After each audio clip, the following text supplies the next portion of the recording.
Hello everyone, welcome to Practice Mocks YouTube channel. So I hope आपने एक काफ़ी अच्छी न्यूज़ ऑलरेडी सुन ली होगी. It is related to your exam by council of scientific and industrial research.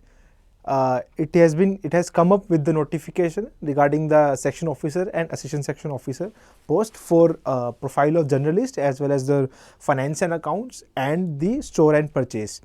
So these are very good vacancies that they have come up with. Plus the eligibility criteria is so simple that most of those who are unemployed are seeking for a very good opportunity in one of the renowned government department and a very good post. This is one of the best opportunity for them. ठीक है. अब around 444 vacancies are out. ठीक है, इसमें से यूआर की कितनी है, किस डिपार्टमेंट में कितनी है, that we will see the allocation हम बाद में देखेंगे. उससे पहले ये हमारी नॉर्मल डिटेल है कि कब हमारा एंड डेट है एप्लीकेशन की. तो एप्लीकेशन ऑलरेडी लाइव हो चुकी है. आपको by around 12th of January 2024 तक अप्लाई करना है. पेमेंट 14 जनवरी तक पे करनी है. ठीक है, और एग्ज़ाम टेंटेटिव मंथ जो गिवन है वो फेब्रवरी में है ऑफ द स्टेज 1. स्टेज 1 के अंदर हमारे 2 पेपर होंगे. अब अगेन मैं आगे बात करूँगी कैसे एग्जाम होने वाले हैं, क्या पैटर्न रहने वाला है, क्या सिलेबस रहने वाला है, and how practice mock is going to help you.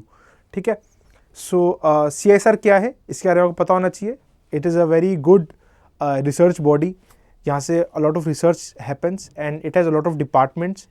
ठीक है, साइंटिफिक काम भी करते हैं, प्लस जो नॉर्मल जर्नलिस्ट काम होते हैं they also do that. For journalist and for finance accounts and stores and purchase, जो थोड़े साइंटिफिक सेलेक्ट डिपार्टमेंट है जिनका साइंस एंड टेक से उतना रिलेशन नहीं है, तो उनको यहाँ पे उनकी हायरिंग के लिए ही ये नोटिफिकेशन निकाला गया. And it is coming after around 9 years, almost 10 years I would say. Last 2013 में एग्जाम हुआ था इसका, उसके बाद 10 साल बाद अब आ रहा है. ठीक है, तो इसका पैटर्न क्या रहता है, क्या डिफिकल्टी लेवल रहती है, हम आगे बात करेंगे. उससे पहले एक बहुत सही चीज़ ये है कि इसके अंदर ऐसा नहीं है कि जर्नलिस्ट की एलिजिबिलिटी अलग है, स्टोर्स एंड परचेज डिपार्टमेंट की अलग है, फाइनेंशियल अकाउंट्स की अलग है. सबको एक ही एलिजिबिलिटी कही गई है. बहुत ही सिंपल एलिजिबिलिटी की आपकी मैक्सिमम एज 33 years तक होनी चाहिए एंड आपका पास कोई भी यूनिवर्सिटी डिग्री होनी चाहिए. ठीक है, this is the essential qualification. और पे level you can see from here. ठीक है ना. ऑफ कोर्स सेक्शन ऑफिसर हमारी थोड़ी अपर लेवल पोस्ट है यहाँ पे, और ASO थोड़ी इसके नीचे लेवल की पोस्ट है. फ़र्क कितना है एग्जाम में कि SO के अंदर आपका इंटरव्यू होगा, यहाँ पे आपका इंटरव्यू नहीं होगा. It is like your SSC. When you go for SSC exam, CGL like exam, वहाँ पे आपको इंटरव्यू नहीं होता है, पहले इंटरव्यू होते थे. तो it is like an that post only. ठीक है, ASO. अब उसके जब आप फॉर्म भरोगे तो आपको प्रेफरेंस देनी है कि किस डिपार्टमेंट में आपको जाना है. आपको जनरल पिक करना है, आपको स्टोर्स एंड परचेज करना है, या फाइनेंशियल अकाउंट्स करना है. आपको प्रेफरेंस देनी है यहाँ पे. ठीक है, तो ये है. Again exam of both, see ASO and SO का पेपर जो स्टेज 1 है वो सेम है. ठीक है, स्टेज 1 में क्या है, पेपर 1 पेपर 2 है, हम आगे बात करेंगे. दोनों मिला के हमारे अराउंड कितने मार्क्स के वो हम आगे देखेंगे. ठीक है, तो यहाँ पे लिखा गया आप जब आप फॉर्म भरोगे तो प्रेफरेंस देनी है. प्रेफरेंस अभी से पूछेंगे आपसे, ये नोट लेटर शीट अभी, और इसकी बेस पे कट ऑफ वही बनती है. ठीक है ना, तो आपको प्रेफरेंस ध्यान से बढ़ना है, किसको आप पहले रखना चाहते हो किसको बाद में. And this is the post, number of post. तो सेक्शन ऑफिसर की टोटल UR की पोस्ट है 37. तो since you are eligible for all the department, तो आप मान के चलो कि आपकी पोस्ट जो है 37 है UR की. टोटल कितनी है, 76 है. ये ASO की है, सॉरी ये SO की है. ASO की है अराउंड 151 UR की पोस्ट. तो this is a good number actually, है ना. यू ऑल नो कि अभी थोड़े टाइम पहले ही APFC भी कनेक्ट हुआ था, UPSC APFC और EO. तो उसके ही काफ़ी हद तक सिलेबस भी मैच करता है इसका. तो बट ऐसा नहीं है कि 100% मैच करता है. यहाँ कुछ चीज़ें थोड़ी हमारी रीजनिंग क्वांट भी यहाँ पे पूछी जाती है, अच्छे उसका वेटेज दिया जाता है. इंग्लिश का भी अच्छा खासा वेटेज है यहाँ पे. ठीक है, तो अराउंड 151 सीट्स है.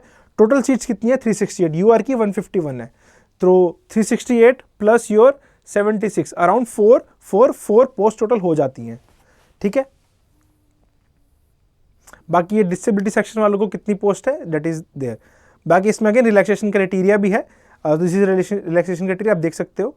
ठीक है, अब इसके अलावा फ़ी कितनी एग्जाम की, 500 फीस है. You can pay. एंड काफ़ी आई थिंक नॉर्मल फ़ी है, not too much and not even too less, I moderate है.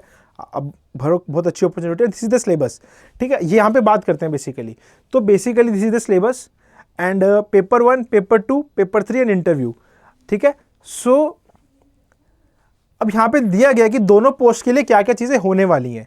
ठीक है, ये हम बाद में बात करेंगे, बट सिलेबस की बात करते पहले पेपर 1 के अंदर you have general awareness, English language and comprehension. अब एग्जैक्टली जनरल अवेयरनेस में क्या है, अब ये वो करंट अफेयर्स नहीं है फर्स्ट, दिस जनरल अवेयरनेस। यहाँ पे आपसे polity, history and national importance वाली चीज़ें पूछी जाएंगी ज़्यादा। हाँ, करंट अफेयर्स के क्वेश्चंस भी होंगे, ऐसा नहीं है कि नहीं होंगे, बट यहाँ पे ज़्यादा polity, history and your national चीज़ों इंपॉर्टेंस जो चीज़ें होंगी उन पे फोकस रहा जाएगा। इसका आगे सिलेबस भी है, और उसके अलावा 100 मार्क्स का अराउंड हमारा इंग्लिश लैंग्वेज एंड कॉम्प्रिहेंशन होने वाला है, ठीक है ना। सो ये भी देखेंगे हम आगे। पहला पेपर रहेगा 150 मार्क्स का, दूसरा रहेगा फिर हमारा general intelligence, reasoning and mathematical ability. यहाँ पे quant, reasoning, ethics, decision making, काफ़ी सारे सब्जेक्ट्स हैं। डिटेल में हम आगे देखते हैं क्या क्या सब्जेक्ट्स हैं। देन फिर रहेगा डिस्क्रिप्टिव पेपर। ये दो होने के बाद मेरिट बनेगी, इसके बेस पे ही डिस्क्रिप्टिव के लिए बुलाया जाएगा। अब कुछ सोचो कि इतने सारे लोग भरेंगे फॉर्म, सबका डिस्क्रिप्टिव चेक करना बहुत मुश्किल होगा। तो पहले पेपर 1 पेपर 2 आपको देना है, उसके इस पर कट ऑफ बनेगी। कट ऑफ हर डिपार्टमेंट की, हर सेक्शन की अलग अलग बनेगी। लाइक ASO जनरल की अलग बनेगी, SO जनरल की अलग बनेगी। जो अपने प्रेफरेंस भरी होगी उस हिसाब से कट ऑफ बनती है, ठीक है। तो वो होने के बाद में आपको डिपेंड, अगर आपने कौन सी कट ऑफ क्रॉस करी है, अगर आपने SO की कट ऑफ क्रॉस कर ले तो आपको SO के इंटरव्यू के लिए भी कॉल आ जाएगी, ठीक है। तो उसके बाद आपको डिस्क्रिप्टिव पेपर के लिए बुलाया जाएगा, और अगर आप सेक्शन ऑफिसर हो तो आपको इंटरव्यू के लिए भी बुलाया जाएगा।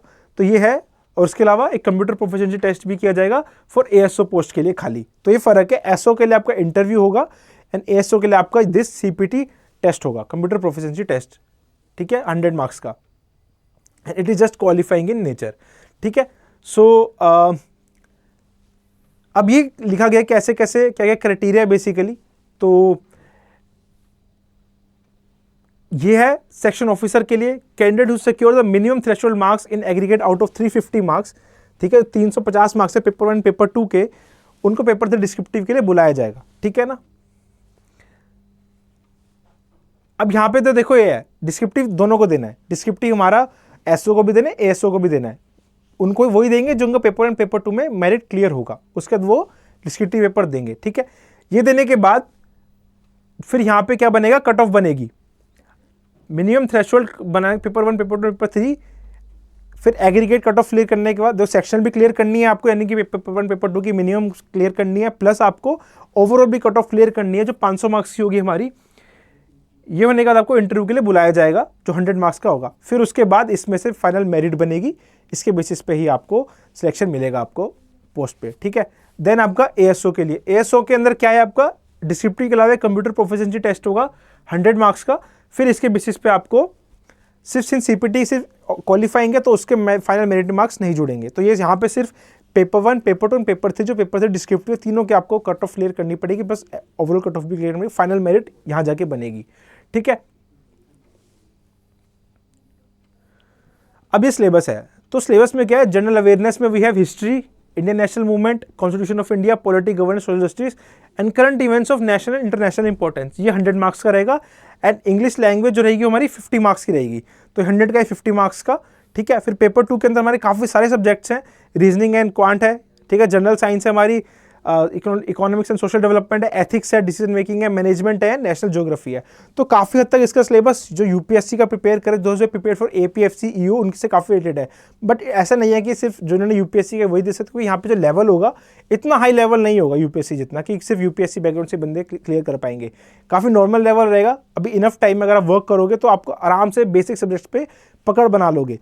और ऐसे एग्जाम्स में एडवांटेज ये रहता है कि हर एक चीज़ें मास्टर नहीं होता। किसी का क्वांट अच्छा है तो मे बी उनका ये सब वीक हो, किसी का ये अच्छा है तो उनका ये वीक हो, तो सब लेवल प्लेइंग पे होते हैं। तो अगर आप कमिंग 45-60 डेज जितने भी है फेब तक, तो इसमें अच्छे से मेहनत कर लेते हो तो आपको यहाँ पे काफ़ी सही चांस रहेगा क्लियर करने का, ठीक है। देन फिर इंग्लिश का होगा, यहाँ पे पेपर 3 में 3 चीज़ें ऐसे प्रेसी एंड लेटर पूछे जाएंगे। तो अब प्रैक्टिस मॉक आपको प्रोवाइड कर रहा है। प्रैक्टिस मॉक आपको पेपर 1 पेपर 2 के बोथ SO एंड ASO के 6 ईच मॉक्स प्रोवाइड करेगा, है ना। तो एट पार जो एग्जाम लेवल रहेगा उस पार पे रखेंगे, ताकि मिक्स भी रखे, ऐसे नहीं कि सारे डिफिकल्ट रहे, कुछ हम ईजी एंड मॉडरेट भी रखेंगे, ताकि आपको एक एग्जाम ओरिएंटेड अप्रोच का आइडिया लग जाए। And without mocks it is difficult to crack such exam. And mocks खाली आप बुक देने के लिए नहीं, उसको उससे आप कंटेंट रिवाइज भी कर सकते हो। So practice mock will give you paper 1 paper 2 के 6 मॉक्स each for both SO and ASO, ठीक है। So all the best guys and start preparing for this examination.